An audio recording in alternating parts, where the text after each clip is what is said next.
고대 이스라엘 부족들이 옹기종기 모여 살던 시대의 이야기입니다.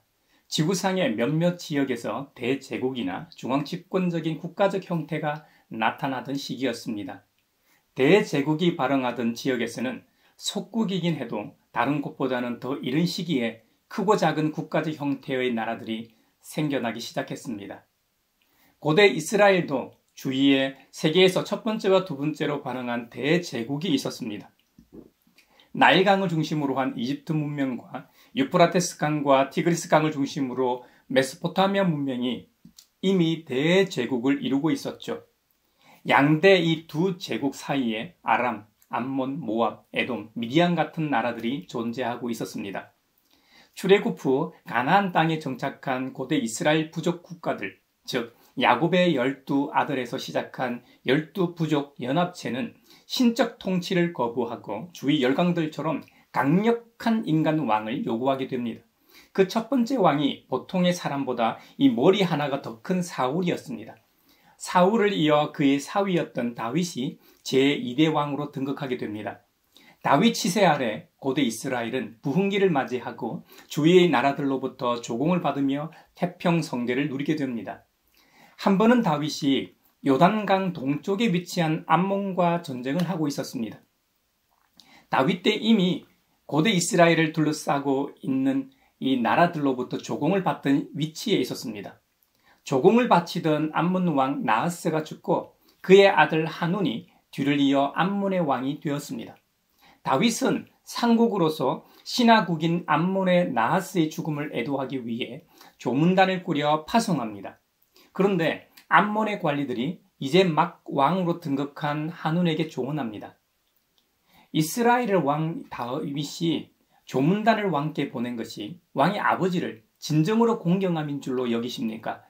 다윗 왕이 그의 신하들을 조문단으로 보내 이 성을 엿보고 염탐하여 함락시켜 정복하고자 함입니다 하고 잘못된 위기의식을 심습니다. 이에 암몬 왕 이 하눈은 다윗의 조문단을 붙잡아서 그들의 이 한쪽 수염을 깎고 입은 옷 가운데를 도려내어 양쪽 엉덩이가 드러나게 해서 돌려보냅니다. 이에 선처를 베풀었던 다윗의 입장에서는 몹시 수치스럽고 모욕감을 느꼈습니다. 암몬은 이 일로 전쟁을 피할 수 없을 줄 알고 이미 용병을 고용한 상태였습니다. 이웃나라 아람에서 보병 2만 명과 마아가에서 1천 명, 돕에서 1만 2천 명을 용병으로 고용한 상태였습니다. 마아가는 출애굽 후에 여호수아와 이스라엘이 정복했지만 쫓아내지 않고 함께 살았던 족속이었습니다. 아람이나 마아가, 돕은 다 이스라엘의 북쪽에 위치한 나라들이었습니다. 성경의 순서에 따르면 다윗이 먼저 군사를 일으킨 것이 아니고 암몬 왕 하눈이 용병을 고용했다는 소식을 듣고 군대를 보냈다고 기록하고 있습니다. 총사령관 이 요압에게 이 군대를 이끌고 가서 정복하라고 명합니다. 다윗의 본진이 온 것을 보면 용병으로 왔던 무리들이 싸워보지도 못하고 다 도망합니다. 이에 아람 왕 하닷에셀이 이스라엘과 싸우기 위해 빌미를 찾다 용병을 보낸 것이기 때문에 이스라엘보다 큰 나라였던 아람도 본진을 보내게 됩니다. 아람은 군사령관으로 소박을 임명해 대군을 보내게 되고 이스라엘에서는 다윗이 직접 군대를 이끌고 출병하게 됩니다. 국가의 존폐를 두고 이 싸운 전쟁에서 결국 이스라엘이 승리하게 됩니다. 이때 아람의 희생이 아주 컸습니다. 병거 700대와 마병 4만 명이 죽었다고 합니다. 이 숫자가 별거 아닌 것처럼 느껴질지 모르겠습니다만 출애굽 때 이집트의 파라오가 편성한 부대의 병거의 숫자가 600대인 것을 감안하면 실로 엄청난 대승입니다. 아람의 군사령관인 소박도 전사하게 됩니다. 100% 전멸하지는 않았을 테니까 상당한 병력이 다윗을 치러 왔다 패전하여 돌아간 것으로 보입니다. 앞으로 아람이 회복하려면 상당한 시간이 소요될 것입니다. 잘 알려진 대로 고대의 전쟁은 왕이 직접 출전하는 경우가 대부분이었습니다. 이런 국가적 위기를 초래한 암몬을 심판할 때가 되었습니다. 그래서 다윗은 암몬을 정복하러 암몬으로 출병하게 되는데요. 이번에는 다윗이 직접 전장으로 가지 않고 요압과 여러 장군들을 보냅니다. 그런데 이스라엘의 전 군대가 움직일 텐데 반드시 왕이 함께 움직이는 법인데 그러지 않았습니다. 이상하게도 다윗이 전장으로 나아가지 않았어요. 그런데 이스라엘은 금방 암몬을 정복해 가기 시작했습니다. 얼마 지나지 않아 암몬의 도성인 랍바를 에워쌌습니다. 그런데 그 시각 다윗은 예루살렘에 있었습니다. 그럼에도 불구하고 군사령관 요압이 군대를 잘 이끌어 랍바를 점령합니다. 마지막에 다윗이 예루살렘에서 점령한 욥바로 내려와 승리 깃발을 꽂습니다. 암몬 왕 한운의 머리에 쓰고 있던 이 왕관을 빼앗아 자신의 머리에 쓰므로 전쟁을 끝냅니다. 왕관에는 온갖 화려한 보석이 박혀 있었고 그 무게만 해도 금 1달란트나 되었다고 합니다. 암몬이 상당히 부유한 이 국가였음을 보여주는 증거일 겁니다. 이런 승전 소식에도 전쟁을 수행하는 중 아주 큰 문제가 발생합니다. 자신의 부하들은 목숨을 걸고 전장에서 싸우고 있는데 다윗은 한가롭게 예루살렘에서 딴짓을 하고 있었습니다. 다윗도 아람과의 전쟁 때문에 잠이 오질 않았는지 궁궐 옥상에 올라갔다고 기록하고 있습니다. 저녁에 궁궐 옥상에서 거닐고 있는데 그곳에서 보니 한 여인이 목욕을 하고 있는데 심히 아름다웠습니다. 옛날에는 높은 사람일수록 높은 위치에 집을 짓고 살았습니다. 그래야만 자기가 다스리는 지역을 잘 통치할 수 있었기 때문이죠.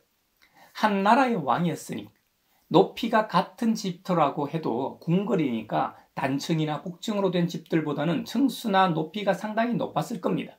그러니 궁궐 옥상에 올라가면 쉽게 평민들의 집들을 엿볼 수 있었겠죠. 다윗은 그 모욕하고 있는 아름다운 여인을 잊지 못하고 곧바로 부하를 시켜 그 여인을 알아보게 하고 자신에게 데려오라고 명합니다. 왕의 명이니까 누가 감히 왕명을 거스를 수 있겠습니까? 그래서 바세바라라는 여인은 왕명에 따라 다윗 앞으로 나아갑니다. 다윗은 자신에게 나아온 바세바를 보고 참을 수 없어 위계에 의한 성폭행을 합니다. 바세바는 다름 아닌 자신의 충신 우리아의 아내였습니다. 암몬과의 전쟁이 수일 내에 끝난 것은 아니었던 모양입니다. 우리아가 전장에 출병하고 다윗이 바세바를 성폭행하고 임신한 사실을 알았다고 하니 어느 정도의 시간이 흘렀겠죠. 다윗은 바세바가 임신했다는 소식을 듣고 자신의 범죄를 덮기 위해 아람과와 한창 전쟁 중인 우리아를 급히 예루살렘으로 돌아오게 합니다. 그리고 자신으로 인한 임신을 숨기기 위해 강제로 우리아와 바세바가 잠자리 하도록 유도합니다. 하지만 워낙 충신이었던 우리아나 이 아내와의 잠자리를 거부합니다. 우리아가 다윗에게 뭐라고 아뢰었는지 아십니까? 언약궤와 이스라엘과 유다가 모두 장막을 치고 지내며 저의 상관이신 요압 장군과 임금님의 모든 신하가 벌판에서 진을 치고 있습니다. 그런데 어찌 저만 홀로 집으로 돌아가서 먹고 마시고 즐기고 나의 아내와 잠자리를 같이 할 수 있겠습니까? 임금님이 확실히 살아계심과 또 임금님의 생명을 걸고 맹세합니다. 그런 일은 제가 하지 않겠습니다. 우리아는 집에서 잠도 자지 않았습니다. 그래서 다윗은 왕인 자신과 먹고 마시게 함으로 우리아가 취하게 했습니다. 하지만 우리아는 술기운이 가득 찬 상태에서도 여전히 아내와의 잠자리를 거부하며 충심을 보여줬습니다. 하다하다 안 되니까 다윗은 부하들을 시켜 우리아를 암몬에서의 전쟁에서 전사하도록 명을 내립니다. 결국 우리아는 다윗의 관계로 암몬의 도성 랍바를 정복하는 과정에서 전사하게 됩니다. 이로써 다윗의 범죄 행위는 완전 범죄로 마무리되는 것처럼 보였습니다. 적어도 자신의 범죄 행위를 알고 있는 몇몇의 신하들이 고발하지 않는 이상 아무도 모를 거라 판단했습니다. 사실 3000년 전 고대 사회에서 왕은 신적인 존재였기 때문에 왕이 신하의 아내를 빼앗는다 해도 뭐라 항변할 수가 없었을 겁니다. 잘못 말했다가는 자신의 목이 달아나기 때문이죠. 하지만 하나님은 살아계십니다. 이를 그냥 보고 계실 분이 아니십니다. 아무도 모를 거라 생각했는데 하나님께서는 선지자 나단을 보내시어 다윗을 책망하십니다. 범죄 행위에도 불구하고 다윗이 양심이 죽지는 않았던 모양입니다. 나단의 책망을 받고 곧바로 엎드려 하나님께 자복하고 회개합니다. 내가 주님께 죄를 지었습니다. 내가 주님께 죄를 지었습니다. 다윗의 회개의 시가 바로 시편 51편입니다. 그곳에 보면 다윗은 한결같은 주님의 사랑을 노래하고 있습니다. 하나님, 주님의 한결같은 사랑으로 내게 자비를 베풀어 주십시오. 주님의 크신 긍휼을 베푸시어 내 반역죄를 없애주십시오 하고 간곡히 청혼하고 있습니다. 다윗은 자신의 범죄가 얼마나 큰지 인식하고 있었던 것 같습니다. 개역 개정판에서는 죄악이라고 번역했지만 우리 교회가 보고 있는 새번역 성경에서는 반역죄라고 좀 더 강한 어조로 분명하게 명시하고 있습니다. 여러분, 반역죄는 자신은 물론 온 집안이 멸족당하는 중범죄 아닙니까? 이스라엘을 다스리는 통치자로서 왕권을 빼앗기는 것은 물론이거니와 자신의 모든 핏줄도 다 목숨을 잃어야 하는 상황입니다. 우리가 살고 있는 대한민국과 가까운 왕조였던 조선시대만 비교해봐도 쉽게 이해할 수 있습니다. 조선시대의 형벌에서 반역죄는 극형에 처해지는 죄목이었습니다. 삼족을 멸하는 연좌죄로 한 집안이 몰살하기도 했습니다. 대역죄에는 능지처참을 당했고 그 아들은 교수형에 처해졌고 나머지 가족 역시 목숨을 부지하기 어려웠습니다.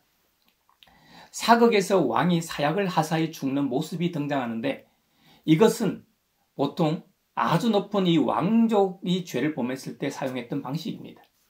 교수형은 밧줄을 목에 건 후 밑바닥 마루가 아래로 처지게 함으로써 매달려 죽게 하는 방식이죠. 능지처참은 능지처사형을 말하는데 그 형벌이 너무 처참하기 때문에 붙여진 이름입니다. 우리나라 사극에서 종종 나오는 모습이기도 합니다. 흔히 죄인의 머리와 팔, 다리를 이 소나 말에 묶고 각 방향으로 달리게 해서 찢어 죽이는 형벌이죠. 근데 이 형벌은 원래 거열형이라고 합니다. 수레 거 찢을 열, 형벌형을 쓰기 때문에 이름 그대로 수레에 묶어 죄인을 찢어 죽이는 형벌이죠. 능지처참은 산 사람을 물고기 회 뜨듯이 살을 뼈에서 발라내는 형벌입니다. 이 벌이 너무 잔인했기 때문에 조선시대의 능지처참을 거열형으로 대체해서 집행했던 것으로 보입니다. 판결은 능지형으로 내리고 실제로는 거열형으로 집행했던 것이죠. 현대의 사전에도 보면 능지처참을 거열형으로 설명하고 있습니다. 오늘날 혼용해서 사용하긴 하지만 엄밀히는 다른 형벌입니다.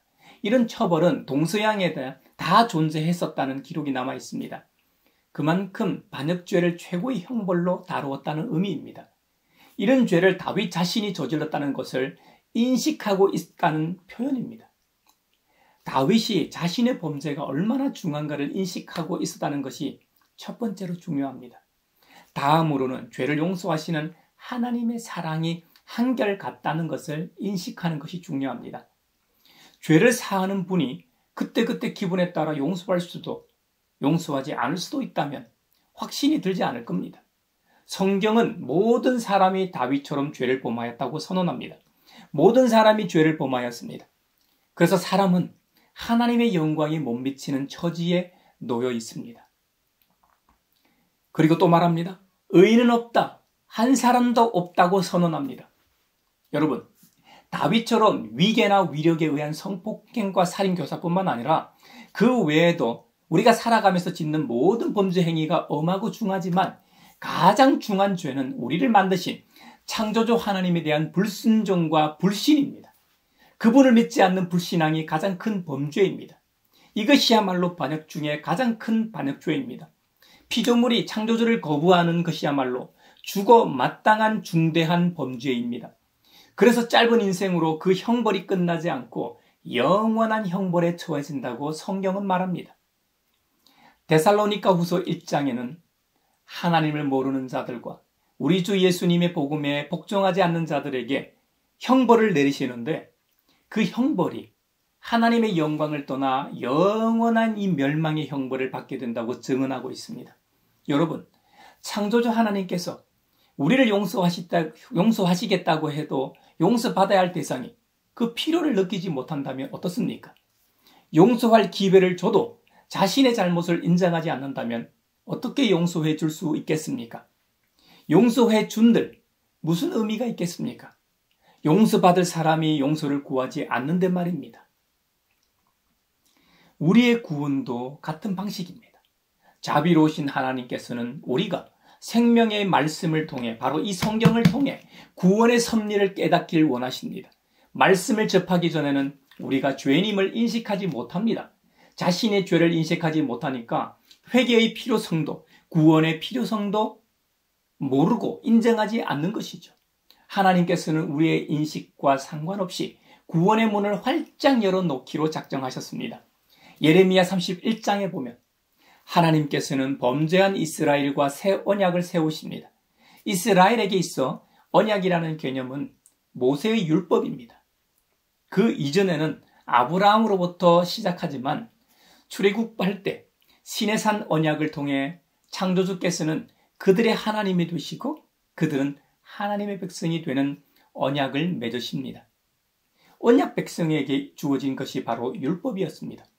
모세오경에 잘 기록되어 있죠. 율법을 토라라고 하죠. 토라에는 613개의 조항이 있는데 세분화하여 365개의 금지 조항과 248개의 의무 조항으로 구분합니다. 유대인들은 정말 중요한 계명으로 지키려고 애를 쓰죠. 그런데 하나님께서는 예레미야 선지자를 통해 말씀하십니다. 내가 이전에 너희 조상들과 이집트 땅에서 나올 때 세운 언약과는 다르다고 말씀하십니다. 주님께서 비유를 드시길 내가 너희 조상들의 남편이 되었어도 너희 조상들은 나의 언약을 깨뜨려 버렸다고 하십니다. 부부는 신의와 정절을 상호간에 지켜야 할 의무와 도리가 있습니다.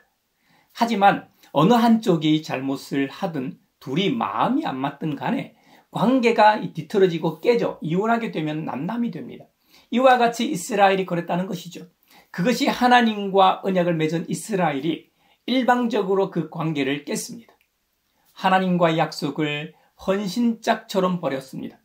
그래서 이제는 하나님께서 일방적으로 절대로 깰 수 없는 방법을 사용하십니다. 우리 하나님께서는 우리 모두의 죄를 일단 없애기로 하십니다. 그래서 그 죄의 근원적인 문제를 해결하십니다. 그것이 하나님의 외아들을 우리 대신에 십자가에서 죽게 하셨습니다. 하나님의 외아들 예수 그리스도의 십자가의 죽음은 대속의 죽음입니다. 누구든 자신의 외아들을 대신 희생하신 사랑을 알고 고백하기만 하면 본질적인 죄를 용서하신다고 하십니다. 이것이 하나님의 구원 계획입니다. 하나님께서는 구원의 길을 활짝 열어 놓으셨습니다. 문제는 죄인들이 그 구원의 문으로 들어오기만 하면 되는 것이죠. 하나님께서는 생명의 말씀인 성경을 읽고 회개하는 사람은 누구나 구원을 받게 해 놓으셨습니다. 구원은 죄인이라는 자기 인식에서부터 시작합니다. 자기가 죄인이라는 인식 없이는 구원의 필요를 못 느낍니다.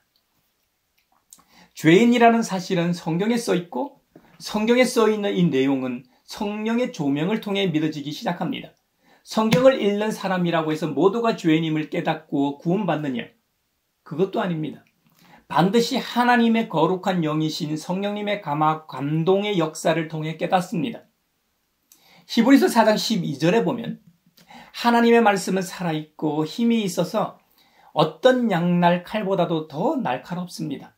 그래서 사람 속을 꿰뚫어 혼과 영을 갈라내고 관절과 골수를 갈라놓기까지 하며 마음에 품은 생각과 의도를 밝혀냅니다. 개역 개정판으로 암송해서 그런지 이 구절은 개역 개정판이 좀 더 맛이 있는 것 같습니다. 하나님의 말씀은 살아있고 활력이 있어 좌우의 날선 어떤 검보다도 예리하여 혼과 영과 및 관절과 골수를 찔러 쪼개기까지 하며 또 마음의 생각과 뜻을 판단하나니. 아멘. 그리고 메시지 성경은 현대적인 용어로 좀 더 풀어서 번역했습니다. 하나님께서는 말씀하신 것을 반드시 지키시는 분입니다. 그분의 말씀은 이루어집니다. 그분의 능력 있는 말씀은 수술용 메스처럼 날카로워서 의심이든 변명이든 무엇이나 갈라내고 우리 마음을 열어서 귀 기울여 듣고 순종하게 합니다. 이 세 가지 번역 성경을 종합하면 하나님은 자신이 말씀하신 내용이 무엇이 되었든 간에 반드시 이루시는 분이라는 점입니다. 신실하심에 기반한 성경 내용은 이 세상에서 가장 중요한 일, 즉 사람을 살리는 외과 의사용 수술 메스처럼 날카로워서 사람의 몸의 어떤 부위라도 가르고 쪼갤 수 있습니다. 사람의 마음과 생각과 뜻, 그 숨은 의도까지도 변화를 줄 수 있고 의심이라든지 변명이라든지 부정적인 요소들을 안덩어리 제거하듯이 우리 몸에서 제거하여 마음의 문을 활짝 열어젖힙니다. 하나님의 말씀인 성경에 귀 기울여 듣게 하고 결국 순종하기까지 이르게 한다는 것입니다. 이것이 성경이 중요한 이유입니다. 이것이 오늘날에도 계속해서 성경 번역 작업을 하는 이유입니다. 한국교회 초기에도 이런 일이 있었습니다. 1866년 제너럴 셔먼 호의 통역관으로 조선 땅에 들어왔다가 대동강변에서 순교의 제물이 되었던 토마스 선교사가 그 좋은 예입니다. 당시 쇄국 정책을 펴고 있던 조선에 무리하게 통상을 요구했습니다. 제너럴 셔먼 호가 잘못을 해서 배에 타고 있던 24명 전원이 사망했지만 토마스 선교사가 마지막에 한문 성경책을 여러 권 던지고 죽었습니다. 그 당시 성경은 금서였기 때문에 개인이 소장할 수 없었습니다. 지금도 그렇지만 당시 성경은 양질의 종이였기에 그것을 주운 12세 소년 최치량이 영문주사, 즉 병영의 사무를 담당하던 박영식에게 주었고 박영식은 한문 성경의 낱장을 뜯어내 자신의 집에 이 벽지로 붙여 놓았습니다. 어린 소년이었던 최치량이 훗날 사업에 성공해 집 하나를 매입해 여관을 운영하게 되는데 그 집이 바로 자신이 한문 성경을 대동강변에 주어서 갖다 준 박영식의 집이었습니다. 그것을 처음 주워 영문주사에게 전달했던 최치량이 읽고 신자가 되었습니다. 그로 인해 훗날 동방의 예루살렘이라고 불렸던 평양의 가장 중심적인 교회였고 1907년 평양 대부흥운동의 시작과 구심점이 되었던 평양 장대현 교회가 시작된 것은 역사의 아이러니요 사도행전의 연장선상이라고 아니할 수 없습니다. 그만큼 성경 한 권이 지니는 힘은 상상을 초월합니다. 성경을 통해 우리가 죄인임을 인식하고 자각하는 일이 벌어지면 어떻습니까? 무섭고 두렵습니다. 죄를 지으면 누가 뭐라고 고자질하거나 비난하지 않는데도 양심의 가책을 받고 수치심을 느끼게 됩니다. 그리고 누구 앞에 서는 것을 두려워하기 마련입니다. 죄를 짓기 전에는 경찰서나 검찰청이나 법원에 가는 것을 두려워하지 않습니다. 그러나 죄를 지으면 감옥도 아닌데 그곳은 전혀 다른 곳이 됩니다. 왜일까요? 바로 죄를 지은 죄인이기 때문입니다. 하늘이 보고 땅이 보고 있기 때문입니다. 자신이 죄인인 것을 인식한 다음에는 그 죄의 문제를 해결할 수 있는 방법이 무엇인가? 해답을 찾는 게 중요하고 찾은 다음에는 문제 해결을 위해 수단과 방법을 총동원해서 해결해야겠죠. 오늘 설교 서두에서 살펴보았던 다윗의 예처럼 죄를 용서하시는 하나님의 사랑이 한결같다는 것을 인식하는 것이 중요합니다. 다윗의 죄는 인간으로서 그리고 사람들의 주군으로서 어느 입장에서 보든 씻을 수 없는 범죄입니다. 자신의 손에 피를 묻히지는 않았지만 가정이 있는 두 사람이 그것도 일방적으로 위력에 의한 성폭행을 했습니다. 그 성폭행의 결과로 임신하자 그 사실을 숨기고자 자신의 충신을 말이죠. 살인 교사합니다. 결국 그 충신은 전장에서 자신을 위해 싸우다가 죽음을 맞이합니다. 이와 같은 죄도 결국 용서를 받았습니다. 그렇다면 하나님 앞에서 용서받지 못할 죄가 뭐가 있겠습니까? 혹 여러분 중 여러분이 범한 죄 때문에 고민하고 계신 분이 있습니까? 걱정하지 말고 주님 앞으로 나아오십시오. 주님께서 그 죄를 용서해 주실 겁니다. 주님으로부터 진정으로 용서를 받은 사람은 자신이 잘못을 저지른 사람에게 가서 죄를 자복하고 용서를 구할 용기가 생길 겁니다. 하나님께 용서를 받아도 사람과 사람 사이에서의 죄의 대가는 반드시 치르는 것이 하나님의 법입니다. 여러분, 성경에 보면 그 누구도 죄의 대가를 치르지 않은 인물은 없습니다. 우리가 죄의 대가를 치러야 마음이 홀가분하기 때문입니다. 죄의 무거운 짐을 벗어버릴 수 있게 됩니다. 하나님께 용서받고 다 됐다고 착각하는 분이 없기를 바랍니다. 믿음의 행위를 강조하는 야고보서에 보면 믿음으로 간절히 드리는 기도는 병든 사람을 낫게 할 것이니 주님께서 그를 일으켜 주실 것입니다. 또 그가 죄를 지은 것이 있으면 용서를 받을 것입니다. 할렐루야. 다윗이 이 구절의 은혜를 가장 크게 입은 사람일 겁니다. 하나님께 진정으로 용서를 구하는 사람은 반복해서 그 죄를 짓지 않습니다. 혹 반복해서 죄를 짓고 있는 분이 있다면 정말 간절히 기도하며 몸부림쳐 보십시오. 그 반복적인 죄의 구렁텅이에서 헤어날 수 있을 겁니다. 사랑하는 형제자매 여러분, 사순절 5번째 주간을 보내는 우리 모두가 원래 우리 자신이 죄인이었음을 다시 한번 인식하는 은혜가 있기를 바랍니다. 그리고 죄를 용서하시는 하나님의 한결같은 사랑 때문에 구원받았음을 감사하는 한 주가 되길 축원합니다.